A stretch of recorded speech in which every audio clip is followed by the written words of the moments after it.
What is up, my friends? You are very welcome along to Monday night's late night agenda. As always, I hope that you're well. I hope that life's treating you good, and I hope that you're looking forward to this week because we've got two games, one on Thursday and a little matter of Manchester United rocking up to Anfield on Sunday. So, as always, we'll go through all the news today, but I want you guys to lead the show. Let us know your thoughts, especially on the trailer for the watch along. If you've watched that, do let me know what you think of it. I think Connor absolutely knocked it out of the park, and it's one of my favourite bits of content I think we've ever made. I say we like I had any input into it. So, we good? I think we see a Cody hat-trick, said Zakir. Do you know what? I've got to be honest, guys. I'm starting to think about my preview, obviously, for the game on Thursday, and I really don't know what way to go with this team selection because it's a dead rubber as such, so it's going to be a tough one. Craig looking beautiful. I take that. I'll thank you so much, mate. I mean, it's nice to get a lovely positive comment to start today. And do you know what? I found out something just as I was logging onto the stream. So sometimes you go onto YouTube, you go to the back end, you go to your channel settings. Apparently, today is Anfield Agenda's birthday. The channel, I mean, not me, it's not my birthday, but apparently YouTube have told us today's our birthday. So happy birthday, everybody. Didn't know that until I logged on earlier on. Don't think Connor knew either. Sent him a message going, happy birthday. He sent me back a message going, huh? So, dude, apparently it's our YouTube birthday. What have we got? Colin's in the chat as well. How are we? Colin, nice to see you. Momo, Adrian. Craig, wanted your opinion on the fact that VAR took 5 minutes to give Palace a penalty while the game was going on and we couldn't get a goal back from the Spurs game. Has there been a recent rule change? There's a very simple answer for it. The ball never went dead. And once the ball is still live and in play, the referees can, if they need to, stop the game. So that's the big difference. And I've seen this mentioned a couple of times. Now, I don't think it actually did take 5 minutes. I think it took like 190 seconds, maybe something like that. It certainly took less than 5 minutes. But look, your point still stands. A lot of people are asking why that was allowed to happen. So the Spurs game, the ball went dead, obviously for the goal. Then they restarted with the free kick for the offside. And once the game had restarted, the referee doesn't have the legal authority within the rules of the game to stop it again. And because the Palace goal, or the Palace penalty that was awarded, happened when the ball was still in play, that's how he was able to do it. So, yeah, it's not great. Look, I'm not trying to justify any of these things, but I'm just trying to give you an explanation as to how the referee was able to do it for the Palace penalty and how we were shafted against Spurs. PALHINHA is decent and all, plus he's definitely going to Bayern. He definitely isn't though, Jamie. Apparently that's falling apart. That agreement was there, mate, that was supposed to happen in January, but I think Bayern are starting to have doubts about that deal. So Premier League clubs have been reaching out to try and figure out if they can get PALHINHA in. I think we told you the other day that Arsenal were looking at doing a possible deal for him. And look, I don't think there's any world that Liverpool go and pay £60 million for João PALHINHA in January. So I don't think we're going to be at the table. But yeah, it does look like there is an opportunity for somebody to go and get João PALHINHA. Is Anfield Road stand fully ready? No, it's not fully ready, but there will be the highest capacity in 50 years at Anfield on Sunday for the Manchester United game. I think they're going to be able to welcome in an extra 7,500 people. I don't know if it's going to open. I don't think the stand will be open fully, my understanding, but it will be a record attendance for Anfield for the last 50 years. So they're the facts as I know them anyway, mate. The test event was taking place today, this evening, so assuming that went well, the safety certificate was issued, and everybody got in and out okay, the plan is then that we'll have those 7,500 extra people at the Annie Road end for the game against United, which, look, is brilliant. The more people, the better.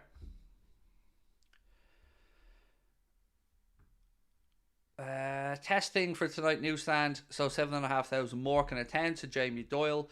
LFC should go in for Andre or Kefren Thuram, said Momo.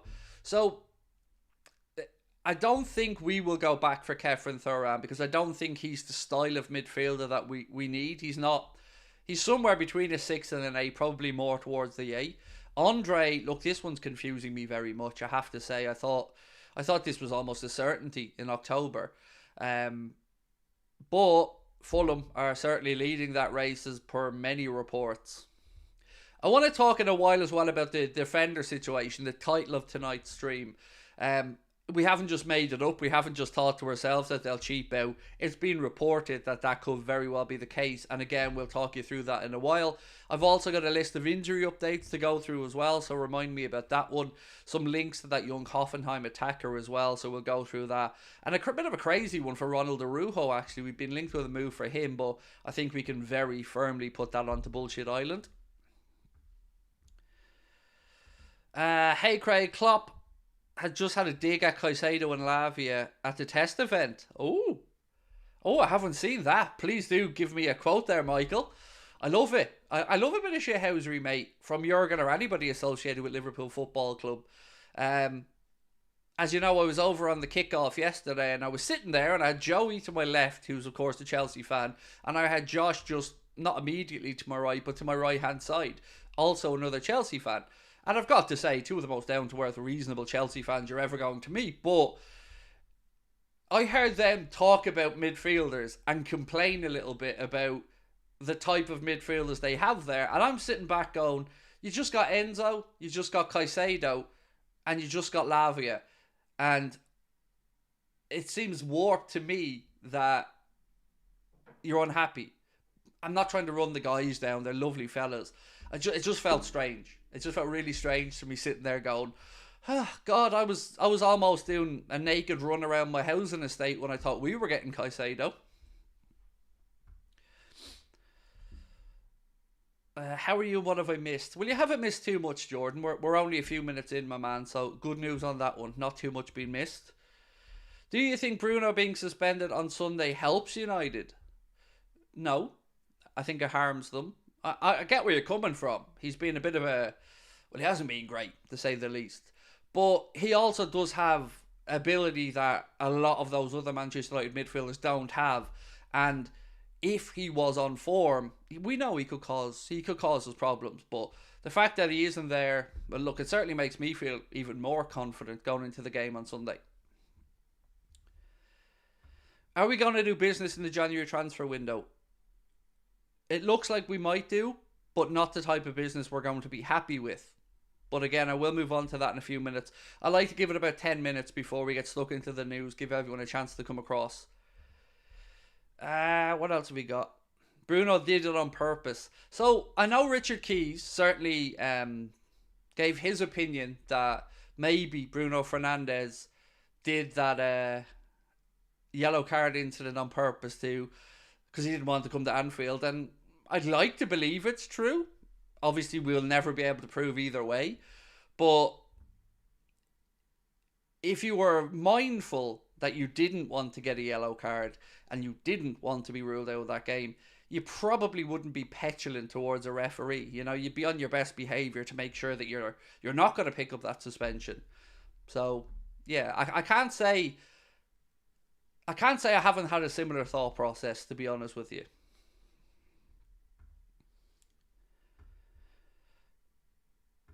Klopp, my God, we were lucky on Caicedo. To be fair, as a player, I still would have very much welcomed Moise Caicedo at Liverpool. I won't lie, that when we had that £115 million deal agreed, now I know it fell apart, I don't think there's been a time period where I was as convinced we were about to win a league. You know, as soon as that deal was agreed, I was like, that was it for me. There was no doubt left in my mind that we were winning the league. So it did come as a kick in the nuts the next day when he decided he was going to Chelsea.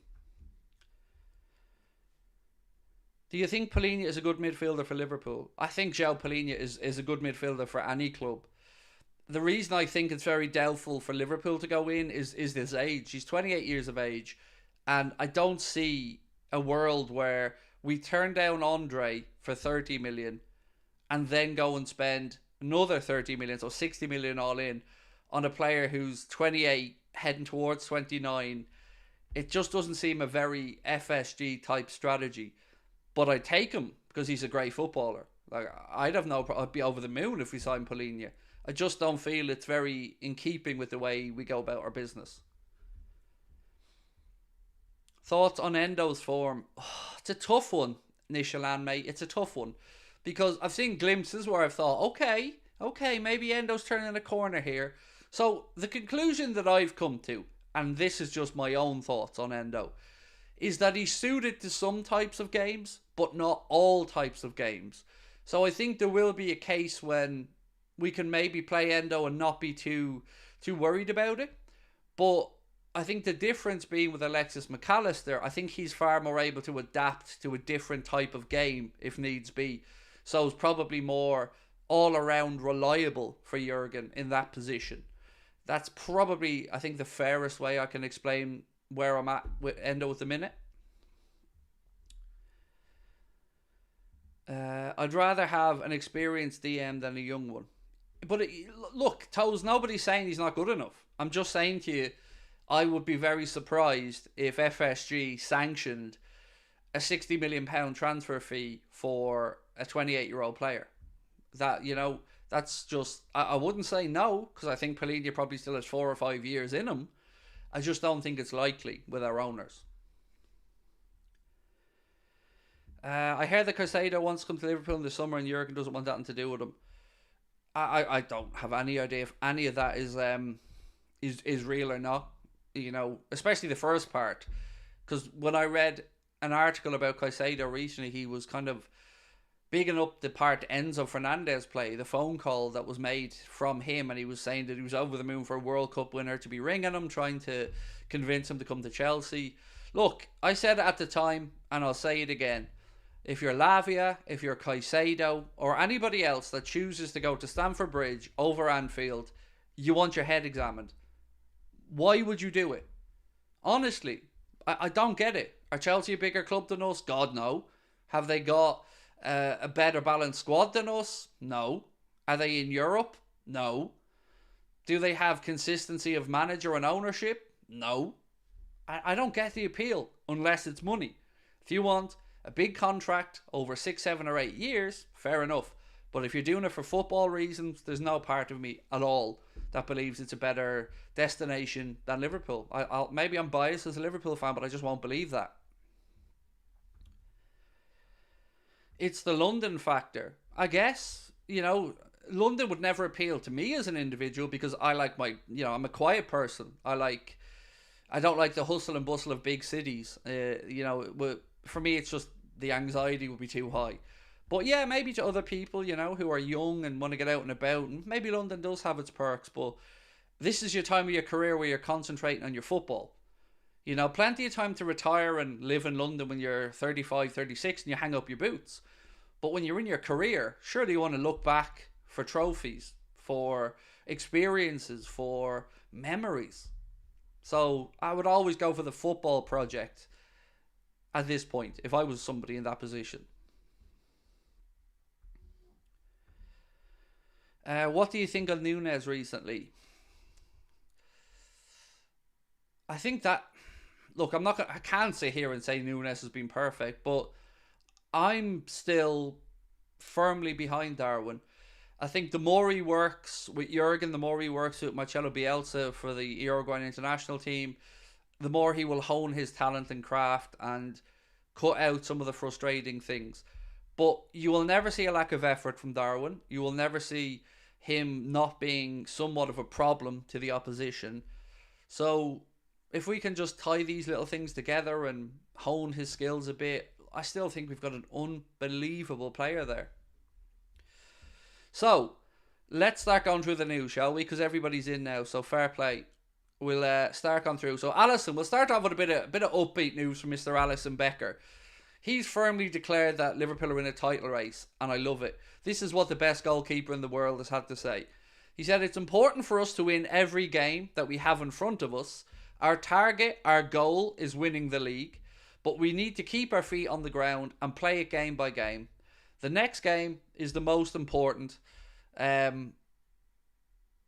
for us. We did that in the past when we won the league, and this season we'll see where we can end up." I love that Alisson's balls out saying, yeah, we want to win the league. Damn right, well done. That mentality is why he's the best goalkeeper in the world. So, next up, we're going to talk about 90 Min, who've made a claim that Liverpool, amongst many other clubs, are keeping an eye on Ronald Araujo's situation with Barcelona. They go on to say that the defender wants a longer term deal at Barcelona, and that has put Bayern, Liverpool, Arsenal, Chelsea, Manchester United and Newcastle on red alert that potentially he's going to be available. I just don't see it. I just don't see, like, I keep saying the same thing. When's the last time we bought a player from Real Madrid or Barcelona? We don't really do it. So I think that was bullshit island for me. Interesting one though from Florian Plettenberg. And this news came out yesterday, but obviously I didn't make any content yesterday because I was in London. So I'm only getting around to it today. But Florian Plettenberg has given a bit of an update on Hoffenheim's 21-year-old attacker Maximilian Bayer, or Bayer, I'm not sure how I pronounce it. It's Beier. He said that he's adamant Liverpool, amongst other unnamed English clubs, have been asked to keep updated about his contract situation. They go on to say that his release clause is set close to €30 million and that Liverpool are keeping tabs on him. Obviously, Hoffenheim, the club Liverpool signed Bobby Firmino from, and with George Market and Jurgen Klopp's knowledge of German football, no surprise maybe that we're casting an eye over young players in the Bundesliga. So, maybe stick a pin in that one and wait and see what happens in the summer. Also, while we're staying with Florian Plettenberg, I think he was speaking on Sky Germany when he said that Liverpool are not linked with a move for Maxence Lacroix from Wolfsburg. He said there was excitement brewing amongst Liverpool fans a few days ago when we were linked with the player. Then he went on to say that he's not a known target for Liverpool next month. So, again, take it with a pinch of salt. You'll have your own opinions on it. But the thing that got me worried today, and the thing that made us put the title of our stream up, is a report from Simon Jones from the Mail.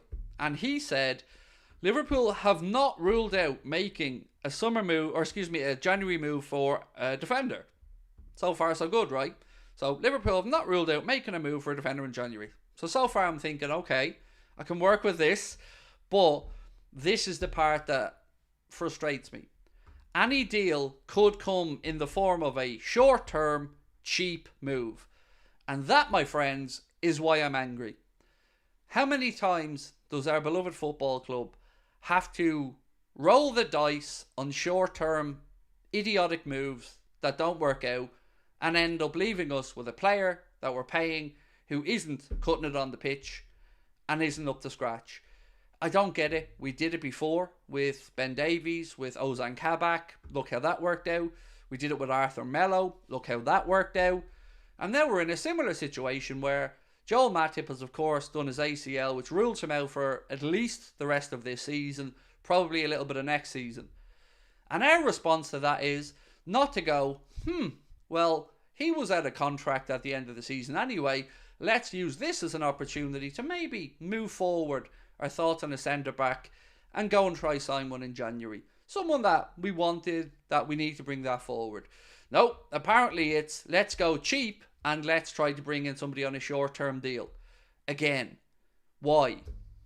Why have we not learned our lesson? Why should we sit back in a title race and still in the UEFA or the Europa League and accept this bullshit? Again, Arsenal, they're looking at João PALHINHA. Arsenal are looking at bringing in a striker. Chelsea are looking at players. Why is it always the cheap short-term option for us? We don't have another year to just ride off. We need to try win shit. Somebody needs to show some ambition. Okay, I get it. January's tougher to sign players. I understand that.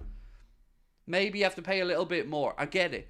I don't like some of Jurgen Klopp's comments where he says things like, tell me any club who wants to lose a top defender in January. Tell me. Well, no, Jurgen. Of course, nobody wants to. But that's where the money comes in. That's when big clubs go, our season's on the line. If we bring in X or Y, we're going to be in a better position. It will give us the best chance to win the league. And they go and make it happen.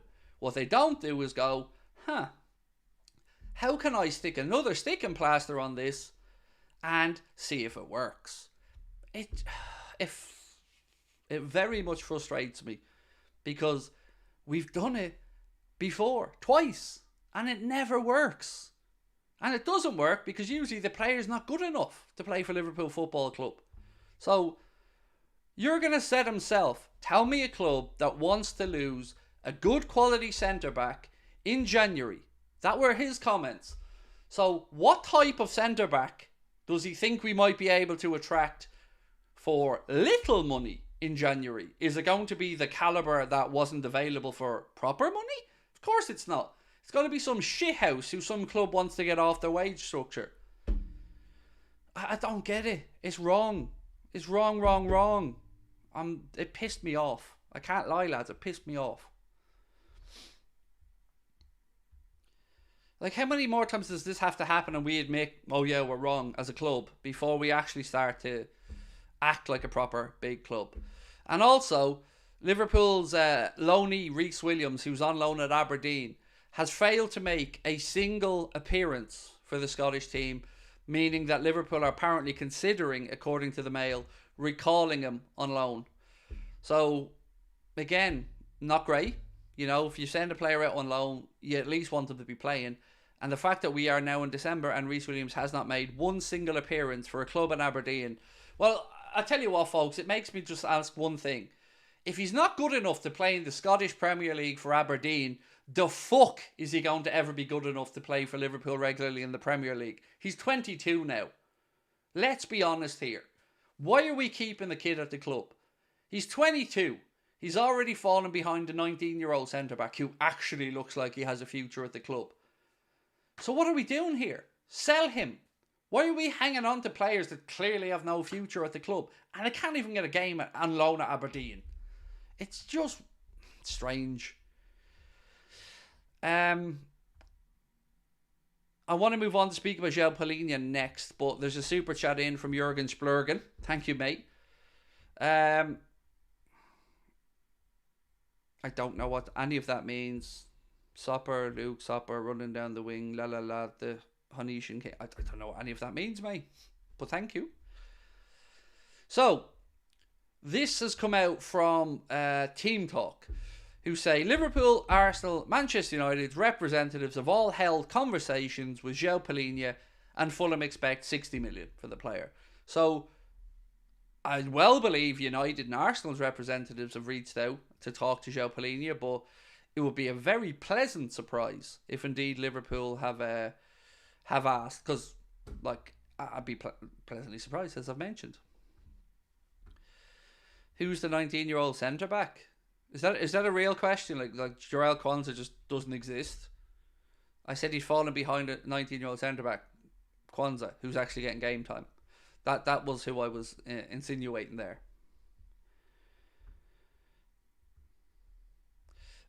News on Maximilian Bayer. I've already just gone through it a moment ago, mate. Just Florian Plettenberg saying we've been linked with him. €30 million buyout clause for the summer, I think. Plays for Hoffenheim. And he said Liverpool's interest is apparently sincere. That's where we're at with that one. He's almost 21. He's not, is he? He was only 19, wasn't he? I swear Jarrod Kwanzaa was only 19. Maybe I thought, okay, maybe he's turned 20. But, alright, either way, my point is, Rhys Williams is 22 and can't get a game on loan at Aberdeen. So there's no fucking way he's coming back to Liverpool and forcing his way into the first team on a regular basis. So I guess my point still stands, but okay, if you want to nitpick about the age, fair enough. If he's 20 turning 21, he's still younger than Rhys Williams. What about Douglas Luiz? I don't know how many times I can say the same thing about Aston Villa before anybody actually listens. Aston Villa are not a selling club. Aston Villa will not be selling Douglas Luiz. Aston Villa are looking to do things, build things, win things. They have very wealthy owners. They've got a manager who's got them challenging at the business end of the league table. They are not going to just roll over and have their belly tickled and sell off their star players. It's just not going to happen. Now, there was an opportunity maybe 18 months ago, but I think Douglas Luiz since, now I'm open to being corrected on this because I'm working on memory, I think he'd signed a new contract at Aston Villa during that time, which seems to have put an end to Liverpool and Arsenal's real interest in the player. What about Inacio? So, yeah, there was a piece on Inacio today that said Liverpool's interest there is still sincere, but Sporting won't budge on the, I think it's about £52 million, which is, I think, €60 million buyout clause that he signed in the summer. And why would they? I mean, I don't blame them. We could have had him for 40 million. And as I've said before, we didn't pull the trigger on it. We let him sign the new deal. And, yeah, there you go. I look, we're being linked with him, but do I think it'll happen? No, I don't. Hincapie, again, you got to ask yourself the same question. If you're Bayer Leverkusen and you're halfway through a season and you're top of the Bundesliga and you're in the knockout stages of the Europa League and you're trying to get back into Champions League football and you're trying to make sure Xabi Alonso stays, you're not going to start selling off your star players in January, are you? You're not going to strip out Hincapie, Wirtz, Diaby, or not Diaby, excuse me. Who's the fullback again? Frimpong, sorry. You're not going to start selling off them players in January because Alonso would just go, I'm out of here. What's the point? You're taking away my players in the middle of a title race. So that won't happen either.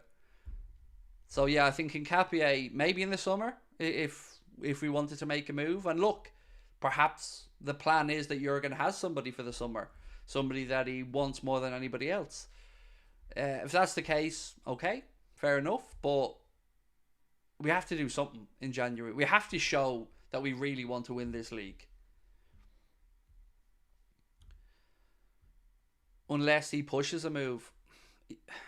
But I don't know. Maybe. I don't look, you can never say never because ultimately everybody has a price, right? Hincapie will have a price. Wirtz will have a price. But the reason I'm saying no for January is we're just hearing from the Mail that Liverpool are looking for a cheap short-term option. And if that's the case, Hincapie and overpaying on his value doesn't seem likely. But I do agree, I'd rather we did overpay. I'd rather we just went, you know what, our needs are greater here. We got to go and sign a player because we need the player. But unfortunately, the club doesn't seem to have that urgency.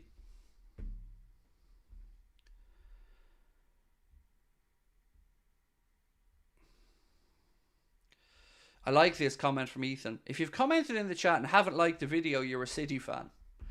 So, actually, I want to show you something. 1 second, I want to show you something. I don't know if I have it to hand. Let me see if I can get it. Bear with me 1 sec, folks. I think I'm going to try drag this onto the screen, but I don't know how it's going to look. You'll understand why in a second.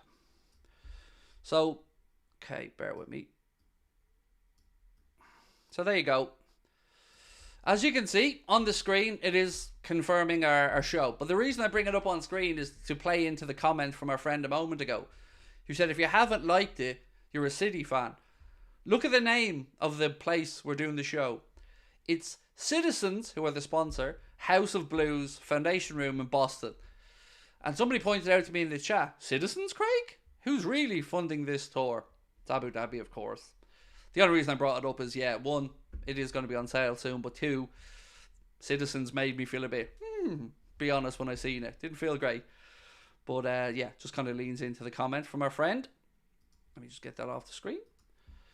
JC, thank you, buddy. JC Galvanil, who will be at the live show in Boston, I believe, is gifting 5 Anfield Agenda memberships. They've gone to Ryan White, to Philip Helgenson, to Stanislav, to JD, and to the Heart of Football. Thank you, JC, my man. Rachel, thank you as well. Rachel's gifted the membership that went to the Mog. Very kind, Rachel.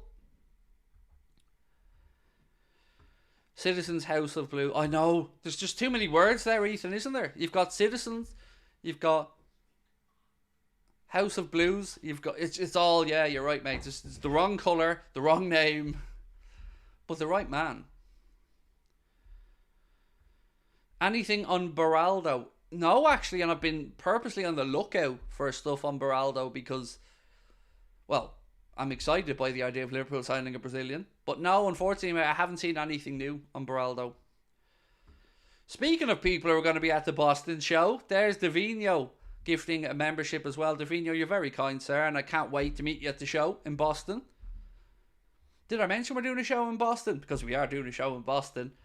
And do you know how do you know how do I say this word? Surreal it feels seeing my name and then Ticketmaster. It feels weird. Feels weird, but I'm also really proud of us that we're giving it a bash. Right, let me get more notes, because I do have some notes on the injuries that we have at the club and some updates on them, so I will go through them in a second. Jorel Hato would be great, and he's only 17 at Ajax. Look, that's the type of signing, mate, I very much could see Liverpool doing. You know, if you're talking to me about 17, 18-year-olds, absolutely, I can see Liverpool. I think you'd have to be 18, if I'm not mistaken, to come into Liverpool under the new Brexit work rules and conditions. But yeah, I can see Liverpool going out around Europe and bringing in young talent, absolutely, because you're talking relatively small money. But it's not that. That's not what we need right now, though, is it? You know, we need to sort out. Well, look, we just need to give Jurgen the best chance to win the league. I think that's the fairest way I can summarise all of this. Whether it's a DM, a fullback, or a centre back, we just need to make sure the manager has what he needs to cope with the rigours of 2 games a week, really, between now and the end of the season.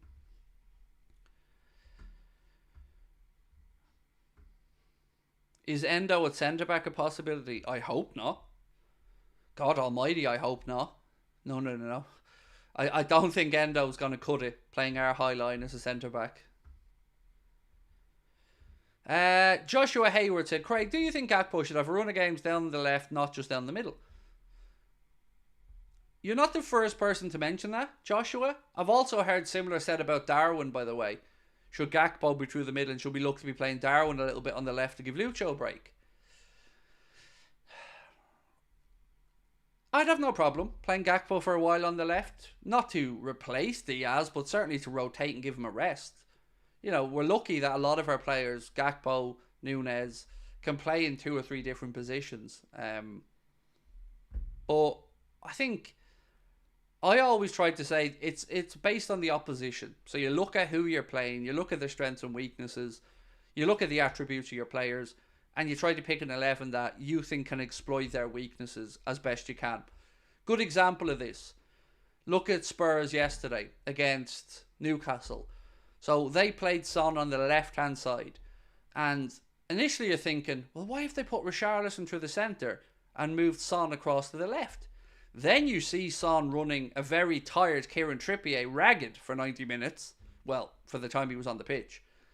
And you go, now I can see why Postecoglou made that switch. It wasn't because he thought Richarlison would be better through the middle. It's because he knew Son would rip Trippier a new asshole, because Trippier was so fatigued from the amount of football he's played and the fact he's now 33 years of age. And it worked because Son was immense. So yeah, sometimes I think that's what you have to do. You know, just look at the opposition and think, how can we get at them the most? So we often have conversations where we feel teams are targeting Trent's side because Trent vacated to step into the middle. So that's why I wouldn't just categorically come out and go, yeah, we should play Gakpo here or there. I think it depends who you're playing against. How's the FPL doing? Do you know what? Last couple of weeks, Sultan, mate, last couple of weeks, I'm not saying I've been setting the world on fire, but I'm inching ever so slowly in the right direction. I think this week, I mean, it wasn't great. It was like 52, 54 points, something like that. Trippier is 33. I know, but in fairness to him, he's brilliant. He's just, like, that Newcastle team just look exhausted at the minute. You know, they're playing a lot of football. I think they've got 13 injuries, I think Brian was saying to me yesterday. So, yeah, they're just having to play the same players all the time because they've just got no replacements.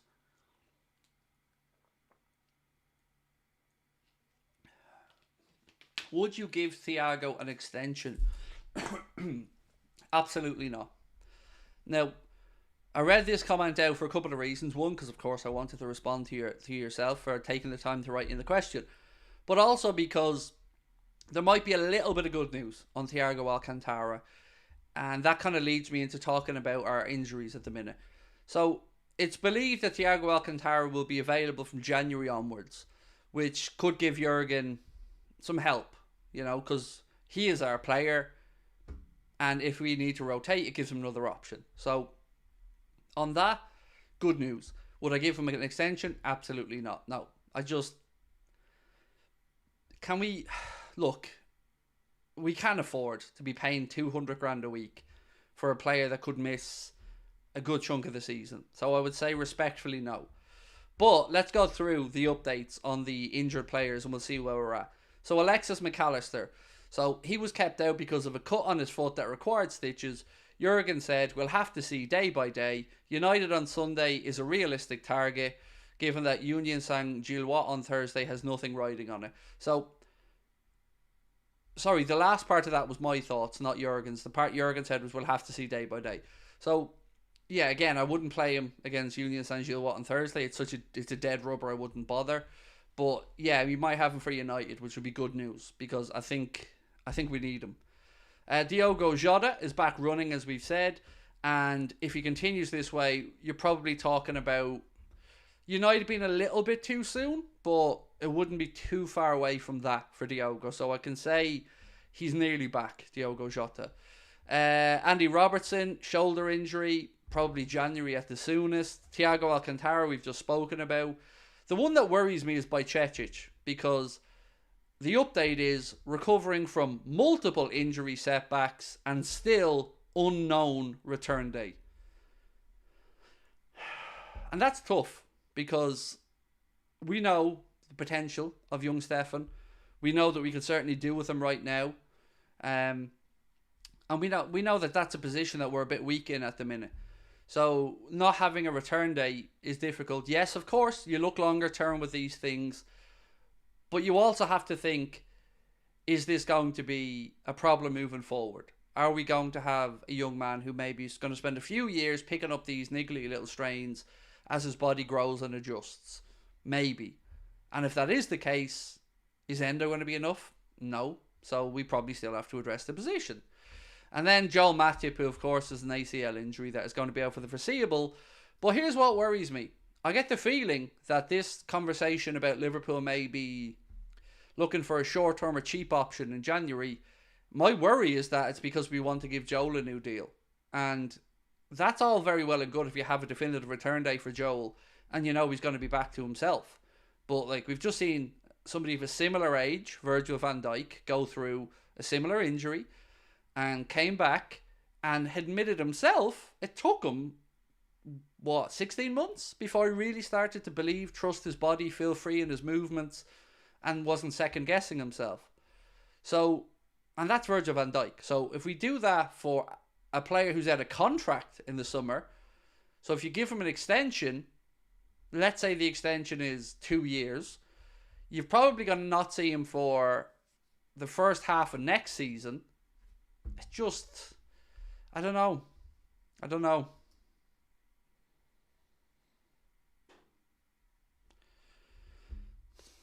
Yeah, it just feels weird to me and it worries me.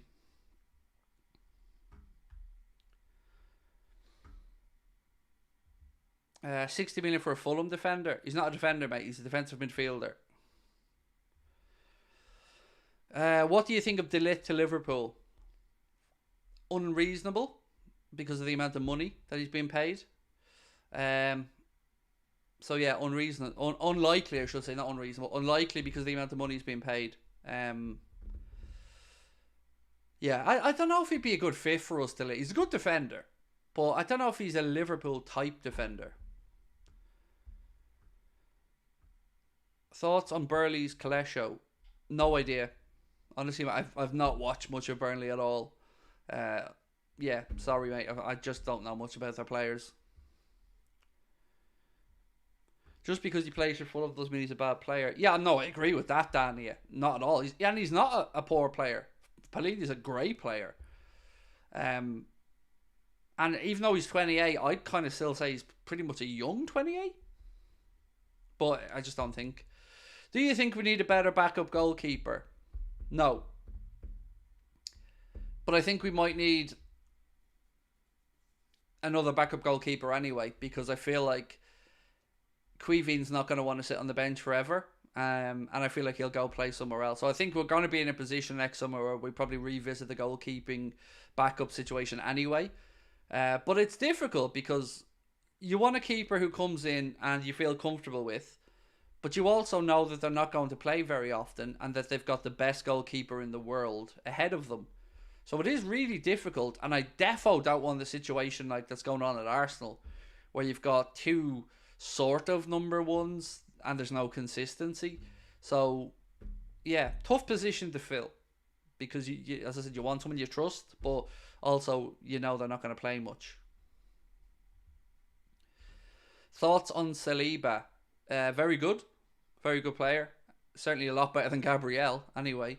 But yeah, very good player. You could see how much he was missed when he was out for Arsenal. To be fair, since he's come back, they've looked a lot more sturdy. What's my dream January? I've always had realistic expectations, Joshua, for the January transfer market.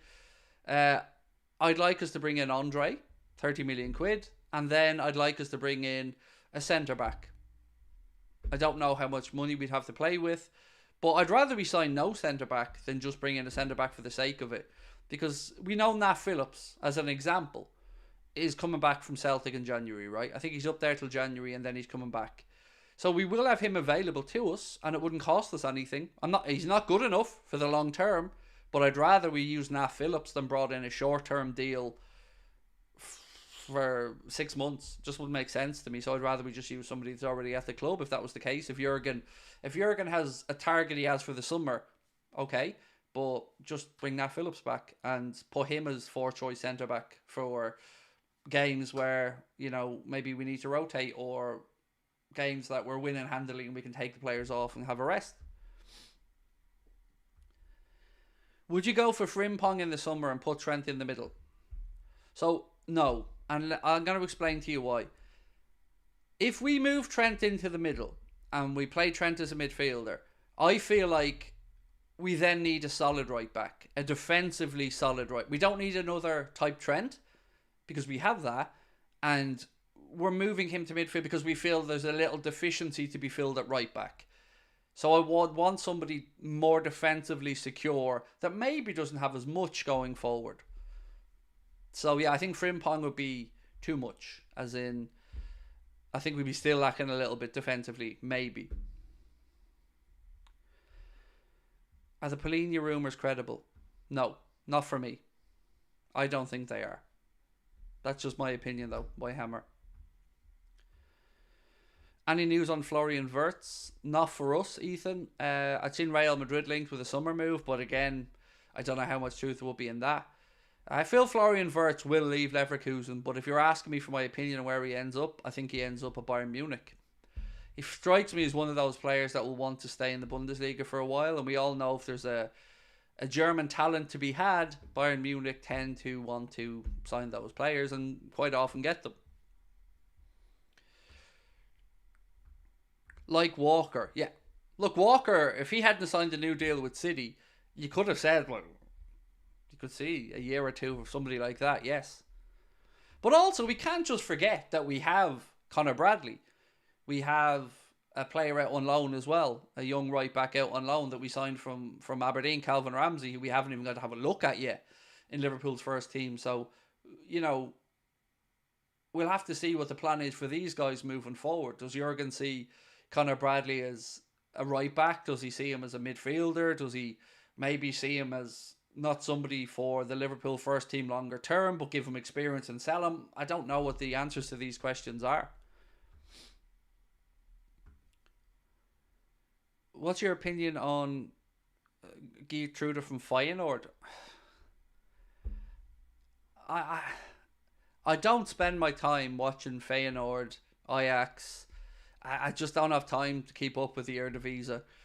I watch limited La Liga these days, occasional bits of Serie A, as much Premier League footy as I can watch, of course. But other than that, I don't have the time really, Dania, to scout every player that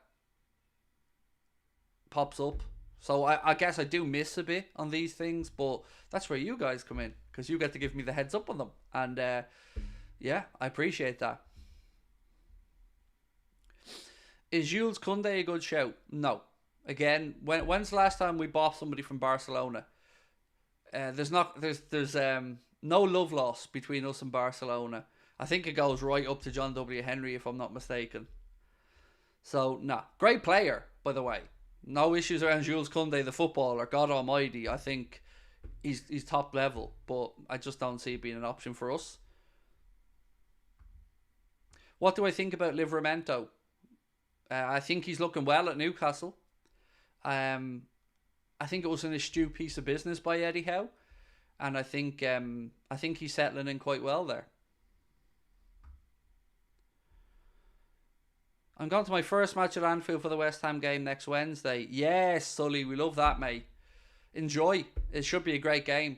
Liverpool, West Ham, quarter-final of the League Cup. And that's the game myself and Leo from Leo's Gold are doing the joint watch-along of together. So hopefully you bring us some luck, mate. But yeah, that's brilliant. So happy for you, buddy. I hope you have a great time. I love Anfield under the lights. It's my favourite time of the day to watch Liverpool is with the floodlights on. So I hope you have an amazing trip, mate. Do let us know how you get on, but I'm sure you'll love it. Do you feel secure having Jarrod Kwanzaa as an option with Canada being at injury risk? Yes, I do. But you've made a good point. We look at Van Dijk, can play every game. Nobody can, but so you need some cover. You've got Canada, who, let's be honest, we all love. Great player, but has had some muscle injuries. And then you've got a youngster in Jarrod Kwanzaa who looks really good and gives us options. But after that, we are short, right? We are. And you've got Gomez, but I'm never comfortable with... I love Gomez at right back filling in for Trent, by the way. I've no issues with Joe there. But at centre back, look, it's an option. So I guess we still have 4 options. Yeah. As I said, I'd rather just bring back Nat Phillips. If you just want a body to just make sure you have numbers, then I think he makes more sense than going out and bringing in somebody on loan or on a short-term deal.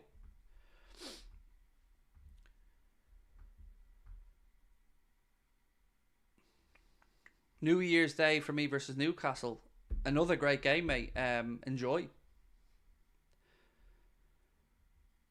Do you also have the impression that Salah doesn't benefit too much from the new system? I mean, his numbers are still incredible, but it seems as if he gets pushed out in the wing way too much at times. I'm finding it hard to get a read, Sammy, on that situation with Mo. Because as you've said, we're not really seeing him peppering the goal with opportunities. But what we have seen from Mo is a very good understanding of setting his teammates up and a very good eye for a pass. I've seen him slip some lovely slide rule balls down the centre of the defence to Darwin. And sometimes players adjust their games on occasion. And ultimately, I don't really give a shit who scores the goals as long as we're winning. And Mo's contributing, and he is. But the concern I have around Mo is more the fact that it's very, very quiet on what's going to happen with his future. And that makes me very nervous. Better question. Does PALHINHA win us the league? So do you know what, Whitehammer? I've got to be fair with my answer. I think I said on the kickoff yesterday, if Arsenal signed him, I'd feel like they were favourites for the league. So to be fair, if we signed him, I feel like yes, he gives us the opportunity to go win the league. So that's the fairest way I can answer it. Craig, would you agree if we finish above City, we win the league? Yes. My take is anybody who finishes above City will probably win the league.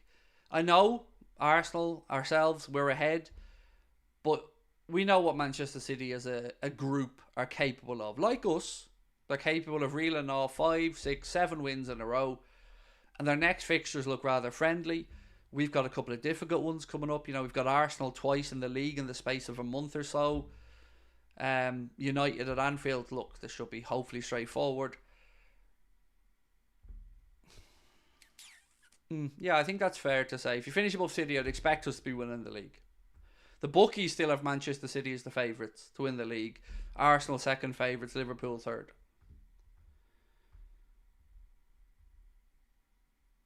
Did you guys have a chance to watch the trailer, by the way, that Connor made for the watch along on Sunday? The one with myself and Adam in it. If you haven't had a chance, it is up on YouTube. Please have a look at it. I think it's brilliant. I'm hyped for it after watching it. So I can't wait for Sunday. Does Adam think they have any chance against us Sunday? Honestly, I haven't really had much of a chance to talk to Adam over the last few days.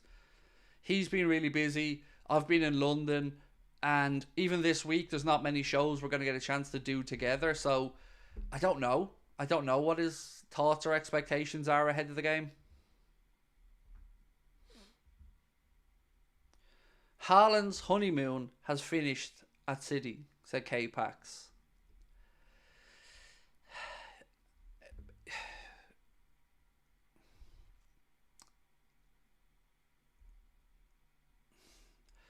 So I have a theory on Haaland, and I'd love your thoughts on it.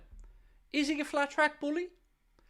Is he one of these strikers that will score in bunches against shit when he has loads of opportunities?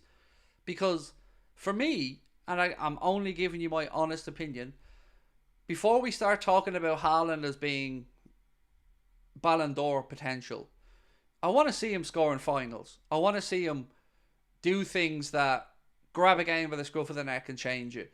I want to see him be a real difference maker. And I don't think we're seeing that. And I know it can sound crazy because his numbers last season speak for themselves. Even this season, I think 14 or something in the league. But if I'm trying to measure him against a Ronaldo or a Messi, he's not there for me. He's not up there with even an Mbappe for me or a Mohamed Salah. But you also just can't ignore that he scores goals. But I'd like him to be scoring them against higher caliber opposition on a more permanent basis. And especially in the big games. You know, no final goal last year in the FA Cup. No final goal in the Champions League. I can't remember if he scored in the semi-finals of the Champions League, but I don't think he did.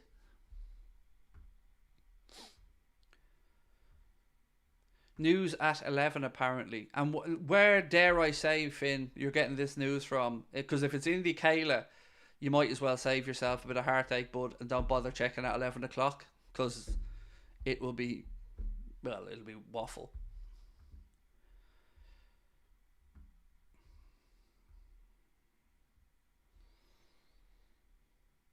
Club World Cup could be a factor for City dropping further behind. Well, it's certainly not going to help them. Martin, yeah. You know, they've got to travel to Saudi. They've got to play their at least 2 games there, I think. Or 2 games if they win it. And then they'll have to a game they need to catch up on in the league as well. So, yeah, it'll certainly test their spirit. And look, another thing about Manchester City that I think we have to talk about is it's damn hard, no matter who you are, be you Pep Guardiola, Jurgen Klopp, or Alex Ferguson, Antonio Conte, Jose Mourinho, it doesn't matter, to continuously win, lift trophies, and keep that same level of hunger. That's so difficult. Like, there is a reason nobody's won the Premier League 4 years in a row, because it's damn hard to do. So, I said to everyone at the start of this season, we remember what it was like when we were chasing a quadruple and what the following season was like for us in terms of mental fatigue, physical fatigue, and a drop-off. And I said, even though City started the league winning their first few games, I didn't see it. I didn't see the same City. Now look, no De Bruyne, huge loss. But they've never struck me as the same animal as they were in recent years. So that's why I was a bit ballsy at the start of this season, feeling like, yeah, we're there or thereabouts. Like, I was asked yesterday on the kickoff, do I think Liverpool will win the league? And I said, I'm not arrogant enough to say we will win the league, but we can win the league. And I don't see anybody in this league that I think are a lot better than us. I think we are as good as any team in the Premier League at the minute. And what gives me a lot of hope is we're getting 3 points and getting results and not particularly playing our best football. Liverpool are always stronger in the second half of a season under Jurgen Klopp. So if we can keep this little run of wins going, even though we're not playing our best, and when we do hit and click, I think we're going to be in a good place.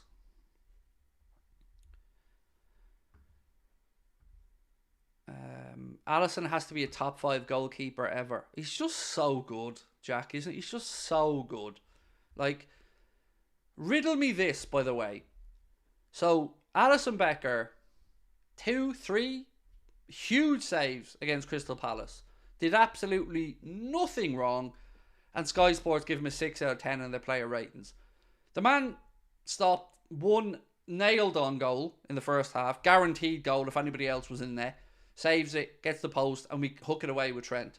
Second half, Anderson header, back post, late in the game, down to his bottom corner, close it around the post.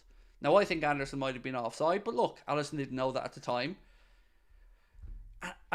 Who's watching this shit? Like, who is giving these player ratings? Because Alisson Becker was phenomenal. What about Antonio Silva? This is one, Ian, that I can only say us as fans have spoken about. I have never seen a link to the Benfica centre-back directly to Liverpool. But our fan base, myself included, have spoken about him a lot. I keep going every day hard, even I'm no manager, said Jensk. It's not great for you fellas at the moment, Jensk. I would say I hope for better times for you, but I don't. I don't. I hope the meltdown continues, buddy. I do. I hope United are still shit in weeks to come. Do you think if we got Andre or PALHINHA and Beraldo, we win the league? So, honestly, if we signed Beraldo, my opinion would be, I don't know how quickly we'd see him. I don't know how big of an impact he'd have immediately in the team. But worst case scenario, we'd have him ready for next season. But PALHINHA or Andre, I think, could come in and make an immediate impact. Obviously, particularly PALHINHA knowing the Premier League as well as he does. Do you think City get relegated? I've got no idea what to expect. I don't. All we can do is look at what they've done to Everton for one breach. 10-point deduction. So what do you do with 115 breaches? I don't know the answer to that question. Especially if they're all found to be proven and they're guilty of them. I don't know what the hell happens then. I'm more concerned about how bad the Premier League's looking in the world. We've got the Everton stuff, we've got the Chelsea stuff, we've got the Man City stuff. At what point do we start to question FFP as an entity? I've said this many times. If you can't enforce it, just get rid of it. At least then we'll know that teams are buying league titles, and we won't have to live under this bullshit pretense of them being clever. We need to know what the playing field is. It is either there's a set of rules that everybody has to adhere to, or there isn't. This middle ground bullshit is... I'm sick of the media as well.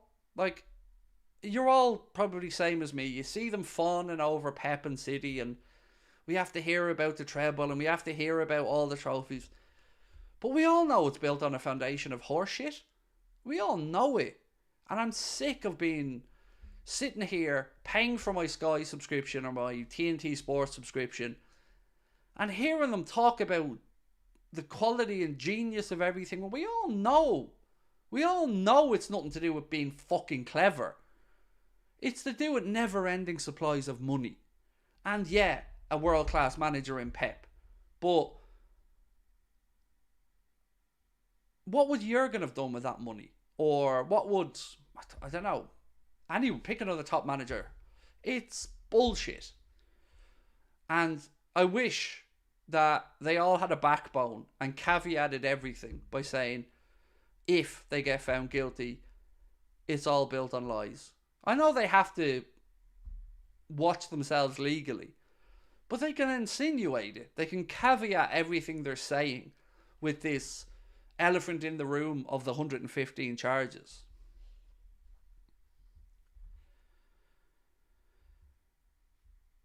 Do you have concrete evidence? I agree with you, but are you talking to me? If you're talking to me, the fuck is it my job to have concrete evidence? I'm not investigating Manchester City. I don't think they just pulled 115 charges out of their arse, by the way, either. And just said, right, let's spin a wheel with numbers on it and throw a dart at it and see what number it lands on. Look, I have taken the time to look into the Manchester City scenario. I've taken the time to read and watch as much as I can, detailing why they've been brought to account. And I believe, and those who looked at the Court of Arbitration for Sports ruling from the outside believe, that 100% they've broken rules. Many, many, many of them. Many, many times they knew they were doing it and they circumvented the rules. I've seen the emails going around from Manchester City to Etihad talking about 8 million actually being paid by Etihad and the remainder coming in from, well, let's just say, a benefactor. It's all horseshit. They know it is. We know it is. It's the Lance Armstrong defence for me. I did nothing, you're all against me. I did nothing, you're all against me. I did nothing, you're all against me. The media's against me. I did nothing. Oh yeah, I cheated. I cheated, yeah. No, I did. That's what I think is happening. And I also think Guardiola's destroying his own legacy. Because he's gone down with the ship. He's nailed his colours firmly to the mast.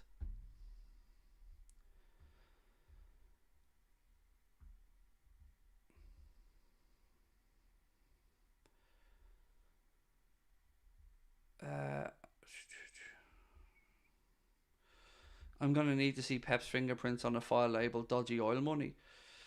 Somehow, mate, even if that came out, there'd still be people going, really though? Really? Only thing, Craig, is they will never admit it. They don't have to admit it. They just have to be proved by this panel that they've been found cheating. And when they're proved to be found cheating, they can't appeal it. Can't appeal it to the Court of Arbitration for Sport because the Premier League doesn't recognise it. Can't be time barred. Manchester City were never found innocent. They were just found to have been outside the statute of limitations time-wise for UEFA. But even that was up for debate. Because when you started the investigation versus when the things took place, watch the documentary, Britain's Biggest Football Scandal. It's on YouTube, it's free, go watch it. It will give you more answers than I can. What legacy for Pep? Cheating follows him wherever he goes. Look at the Barca years and refs. Oh, he wasn't part of it. Girona FC and his brother. I don't know, actually. Lauren, on that, on Girona and his brother, I don't know anything about that, to be honest with you. Until you mentioned it there, I didn't even know there was a link. So I've got to hold my hands up there and say I have no idea what's going on in that sense. But thank you for your super chat, mate. And I'm definitely going to look into it now that you've mentioned it. What do you think City's penalty should be? It depends what they're found guilty of. You know? I can't just sit here and throw out... Look, for me...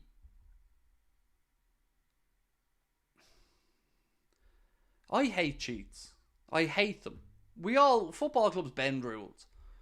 Sports stars bend rules and push their luck on the pitch and see how far they can get away with things. Okay, that's fair enough. But when you've got 20 teams in a league and you've got 19 other clubs that are looking at what's happening with City and probably massively pissed off, I just feel like they don't give a fuck. And because I feel like they don't give a damn and they think they're above the rules and they think of nobody else, when it comes time to a potential punishment, my answer is this. Like anything else in life, be it criminal or whatever, if somebody shows genuine remorse for an action and helps an investigation, I personally would always want some leniency shown to those people because they've expedited the process, they've helped with the investigation, and they've fessed up. You get punished, but yeah, not as bad as it could have been. But when you've got somebody who literally says the whole world's against them and they've done nothing wrong, and they wheel out all these people from high-ranking officials in the regime and just refuse to acknowledge the wrongdoing, then if they get found to have broken the rules, fuck them. They've shown no remorse. They should get no sympathy. That's the way I look at things. So if they're found guilty, the way they've gone about their business, I don't care if they never exist at the end of it, because they've shown zero consideration or respect for anybody else. So why should we show it back when it comes time to the punishment? So for me, fuck them out of the Premier League. Fuck them out of the English League. Let them go back down to National League North and work their way back up, because that's what they deserve, for me. Craig, you are hot. Are you married? 1, thank you. And 2, yes, very happily. 23 years with my good lady. 17 of those married.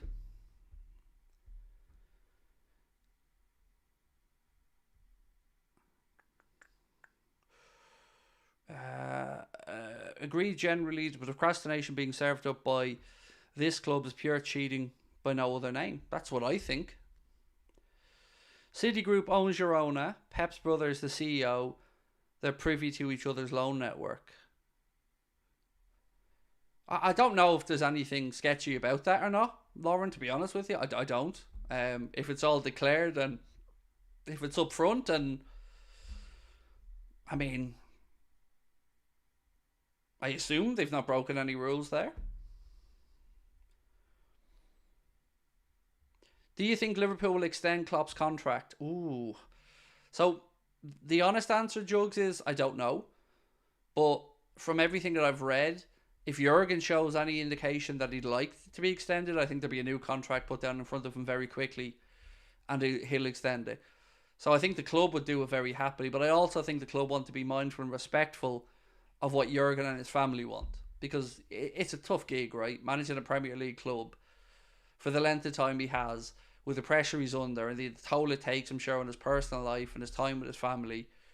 You get to a point in your life where you think about your future, your health, and maybe needing a bit of a break. So I'm respectful of whatever Jurgen wants to do, but yeah, of course, I hope he wants a new deal. I hope he stays around for longer.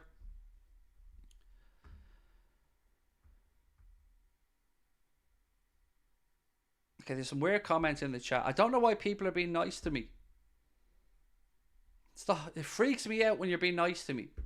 I'm used to being called a fat ball twat. People saying I'm nice and things like that, or I had a dream, but that's weird to me. I'm not good at accepting compliments.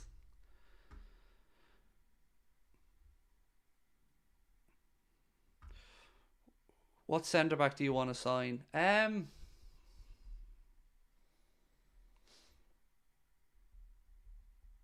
I probably would be in the Beraldo camp.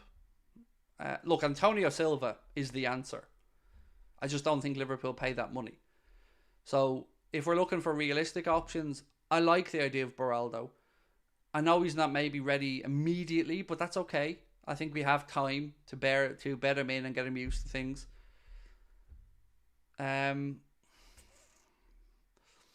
Never been really convinced on Inacio. Unsure on Hincapie. Lot to like about Hincapie, but don't know if he's the best fit for our system.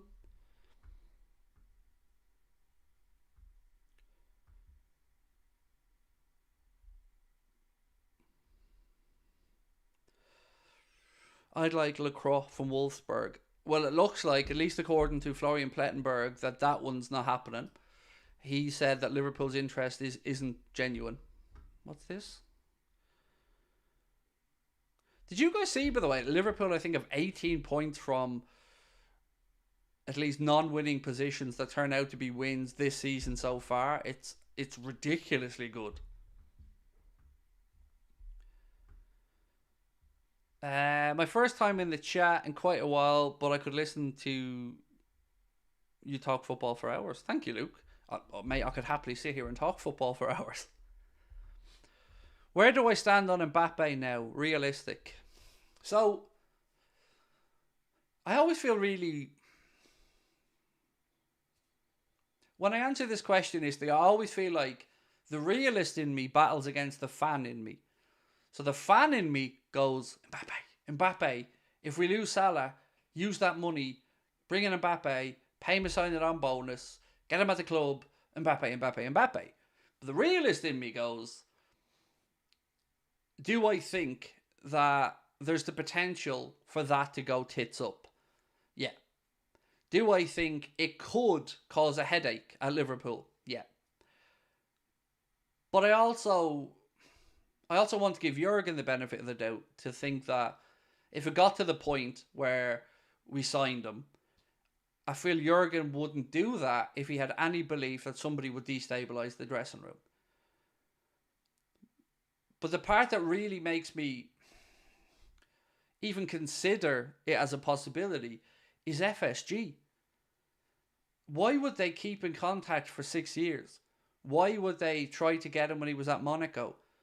Why have they built up this friendship? Then you've got the LeBron James factor. Mbappe's a fan. Both Nike athletes. Like, you can join those dots and make whatever conclusion you want. Ultimately, though, I would be very, very doubtful that we see Kylian Mbappe at Liverpool. But it's possible. For me, the answer I've given you if we lose Salah is Jarrod Bowen. That's my answer to what I would do if we lost Salah. And I know he's not a sexy name, and I know people might have other targets. I just think there is a Premier League proven, ready to go player that drops straight into our system and would be a dream for Klopp to work with for realistic money. So that's what I would do if I was the club. But what I do first and foremost is try and get Mo on a new deal. That should be the priority. Jarrod Bowen is not great though, but he is. That's the problem. He is. Under what metric is Bowen not good? Look at him in a shit West Ham team. And he never stops. He works his ass off. He's got an unbelievable spirit. And I would say he would be a dream to manage. So for me, Jarrod Bowen would be a perfect fit. And when I look at this, I don't look at it to bring in a player that might take time to bed in. I look at it to go, we're losing a talisman. We're losing a here and now player. So I want the here and now player to come in. So yeah, Bowen would be my choice. Bowen is 26 though. Yeah, 26. Not 30, 29, 26. Nothing wrong with that. Still got 5, 6, 7 years left in him.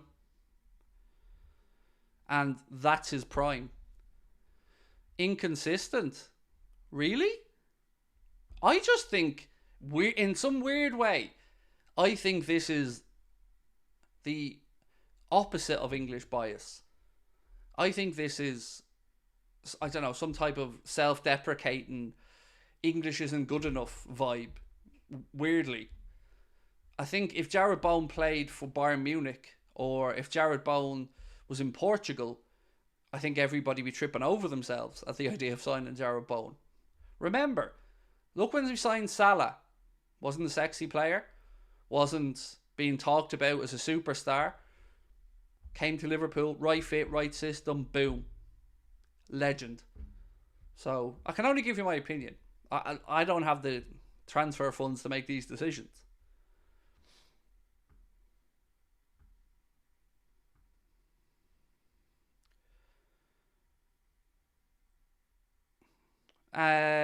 We do need English play. Well, yeah, there's the homegrown aspect as well. 100%. Certainly does no harm. I would have loved Doku. Yeah, look, Doku will always feel like one that kind of got away from Liverpool a bit, because we had a long-standing interest in Doku going back to since he was 17. So yeah, that feels like one that City kind of stole a march and got in and got the player. And he does look to be a very good player. Kubo. So the problem I have with Kubo is Real Madrid. So Kubo's release clause is like €60 million, I think, at Sociedad. but Real Madrid have the option to buy him back for 30 million euro. So if you're running a business and you know that you could immediately flip something, in this case Kubo, for a profit, you trigger the release clause to buy him back because there's handy money to be made there. So that's my worry there, is that Real Madrid will buy him to sell him on, or that Real Madrid will have to be given money to facilitate it. And that's what makes me think the price then just becomes a little bit more than we're willing to spend because of the Madrid stuff.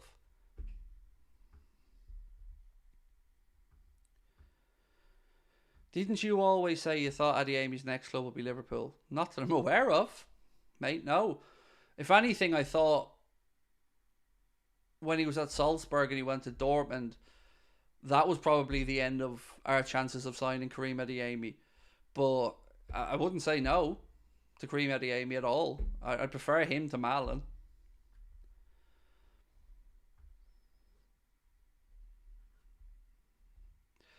Break the bank for Branthwaite. Unfortunately, that opportunity sailed as well. Before we had a chance to get him before he signed a new deal at Everton, and God, I wish we had of, because he is a very, very, very good centre back. What about Rodrigo or Leroy Sané? So Rodrigo's just signed a new deal at Real Madrid. They're not going to sell him. Sané, he's just not worth it. Quite frankly, for his age, for his injury track record, for his potential attitude, no, not for me. Leroy Sané at Schalke, before he went to City, wanted him badly, but not now.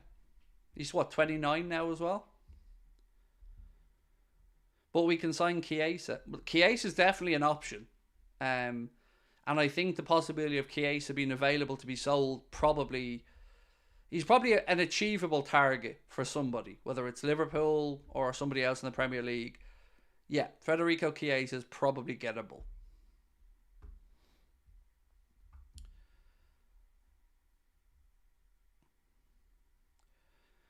What do you make of the United performance against Bournemouth? So 2 things about that. One, United were horrendous, but you got to give credit to Bournemouth.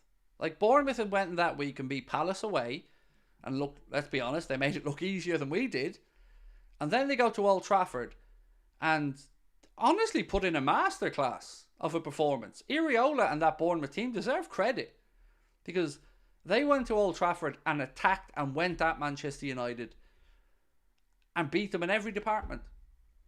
So yeah, United were shit, but you've got to give Bournemouth their credit as well for going and doing what they did.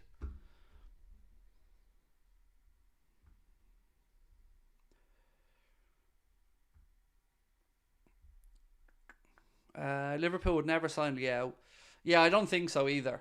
I think Leao genuinely seems quite settled in Milan at this time in his career. Great player though. Amaru said Van de Ven during the summer was a big miss. I've mentioned it a couple of times, buddy. I very much agree with you. I feel like Mickey Van de Ven was one we missed. Yeah, I do. I can't say I have not been anything other than impressed with him when he's played at Spurs.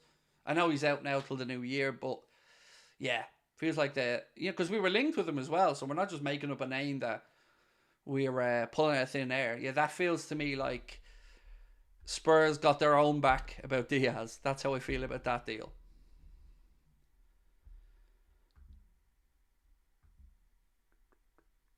Can we do what they did knackered when they play Bayern?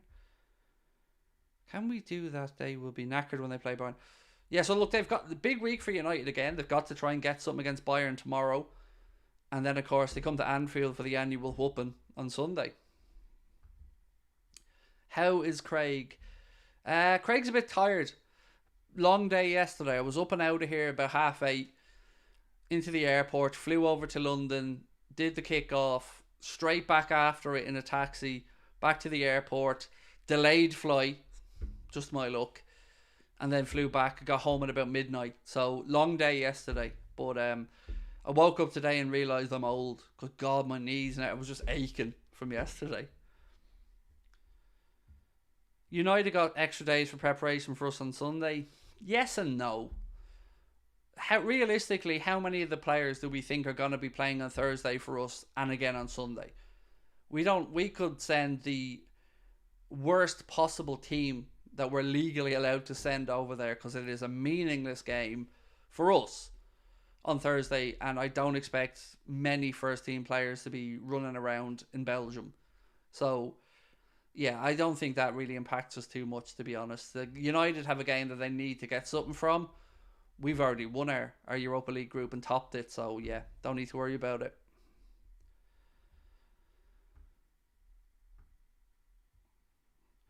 We should not take United for granted. You're right.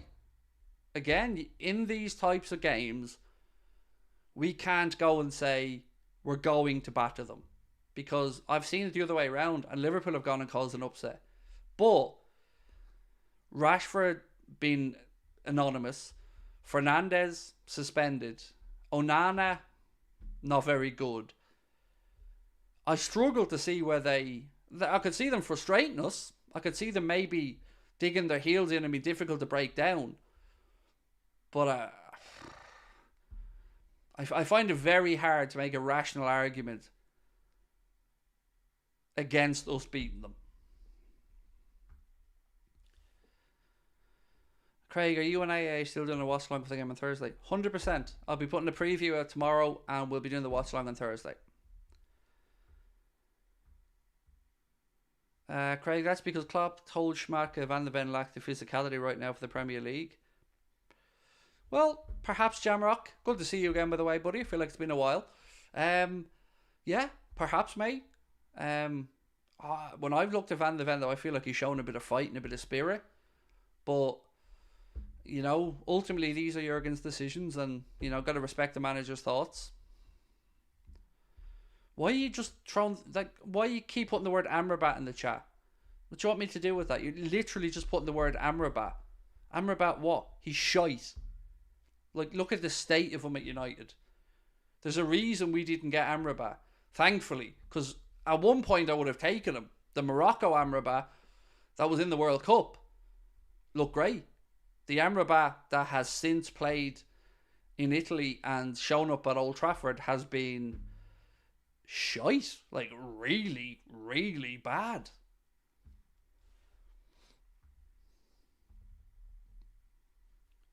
If they play Maguire and Evans, it's going to be a massacre. We can only hope, Arian. Right, my friends, I'm going to say goodnight. I'm going to go get some work done for stuff tomorrow. I'll be doing a watch along of the United game myself on top of the league tomorrow, because obviously Adam's at the game.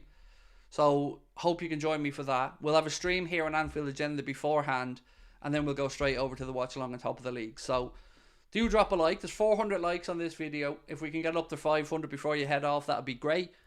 Don't forget to hit the subscribe button as well.